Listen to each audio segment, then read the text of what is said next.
بسم اللہ الرحمن الرحیم، السلام علیکم ورحمۃ اللہ وبرکاتہ۔ اسٹوری ٹائم میں بڑے دنوں بعد آپ سے ملاقات ہو رہی ہے اور آج کی اسٹوری بہت انٹرسٹنگ ہے۔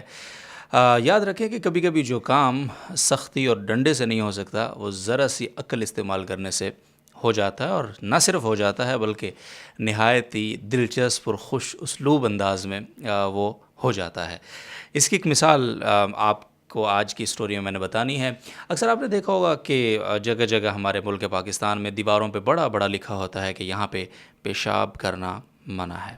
اور بعض دفعہ یہ بھی آپ کو جملے نظر آتے ہیں کہ جو یہاں پیشاب کر رہا ہے وہ گدھا ہے،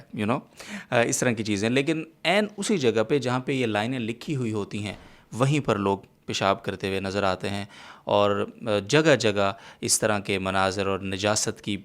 جو ہے وہ بدبو اور فضا میں وہ آلودگی، وہ ساری کی ساری ہماری بدقسمتی سے، خاص طور پہ ہماری جو شہری آبادی ہے اس کے اندر یہ روٹین کی بات ہے، اور اس فضا کا وہ اب حصہ بنتی جا رہی ہے۔ راہ چلتے لوگ ہیں، اسی طرح سے مسافر لوگ ہیں، جگہ جگہ واش روم دستیاب نہیں ہے، تو لوگ ظاہر ہے پھر اسی طرح سے اپنی قضائے حاجت اور رفع حاجت جو ہے وہ سڑکوں پر اور تھوڑا سا آڑ لے کے وہیں پہ کر دیتے ہیں، جس سے کہ بہت ہی برے اثرات ہوتے ہیں معاشرے پہ، اور اس خاص طور پہ اس شہر کی یا اس گاؤں کی یا اس قصبے کی فضا میں۔ بنگلہ دیش حکومت کو اسی طرح کے چیلنجز کا سامنا ڈھاکہ میں تھا۔ ڈھاکہ بہت بڑا شہر ہے، آپ جانتے ہیں بنگلہ دیش کا، اور صرف 10,000 سے زائد مساجد ہیں ڈھاکہ میں، اور ڈھاکہ کو سٹی آف ماسک بھی کہا جاتا ہے۔ 90.4% سے زیادہ مسلم آبادی ہے، لارجلی مسلم لوگ وہاں پہ آباد ہیں۔ تو ڈھاکہ کی جو ایڈمنسٹریشن ہے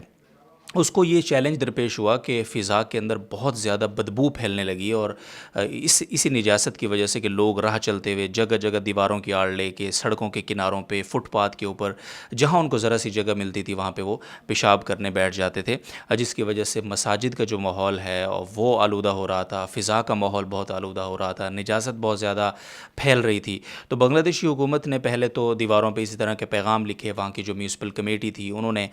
جگہ جگہ لوگوں کو اویئرنیس کے لیے پیغام دیے، بنگلہ زبان میں انہوں نے لکھا کہ جی آپ یہاں پہ قضائے حاجت نہ کریں، رفع حاجت نہ کریں، لیکن ظاہر ہے کہ لوگ، جس طرح میں نے کہا کہ اسی جگہ پہ زیادہ جا کر پیشاب کرتے ہیں۔ لیکن پھر ڈھاکہ کی انتظامیہ اور وہاں کے جو منسٹری آف ریلیجیس افیئر کے جو ذمہ دار ہیں مطیع الرحمان صاحب، ان کی ٹیم نے انیشیٹو لیا، اور بہت ہی شاندار انیشیٹو،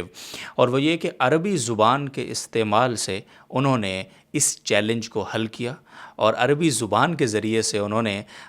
یہ جو جگہ جگہ نجاست کے ڈھیر، اور جگہ جگہ یہ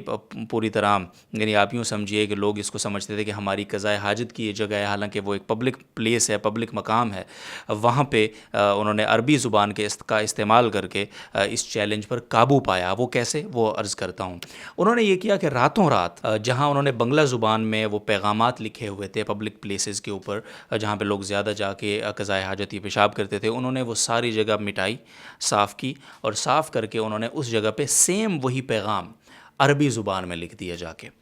اب جب عربی زبان میں وہ پیغام وہاں پہ لکھا، تو اب ایک عام آدمی، ظاہر ہے ہر مسلمان کی سیکرٹ لینگویج تو عربی ہے نا، تو اس کے نزدیک تو عربی کچھ بھی ہو،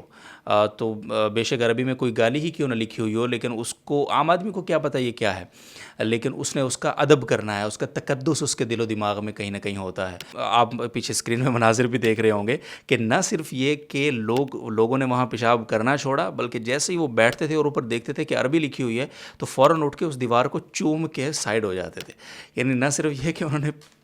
یہ قضائے حاجت سے رک گئے، بلکہ ان دیواروں کا جہاں وہ پہلے پیشاب کرتے تھے اب ان کو چوم کر ان کا ادب کر رہے ہیں۔ اور اسی طرح سے اگر کوئی بندہ پیشاب کرنے بیٹھا ہے اور اس کو پتہ نہیں ہے کہ اوپر عربی لکھی ہوئی ہے، وہ بھول گیا یا اوپر اس کی نظر نہیں پڑی، تو راہ گزرتے لوگ اس کو پیچھے سے تھپڑ مار کے بولتے ہیں کہ دیکھو خدا نہ خواستہ، مطلب ان کے نزدیک تو یہ ہے نا قرآن لکھا، ان کو لگتا ہے یہ قرآن لکھا ہوا ہے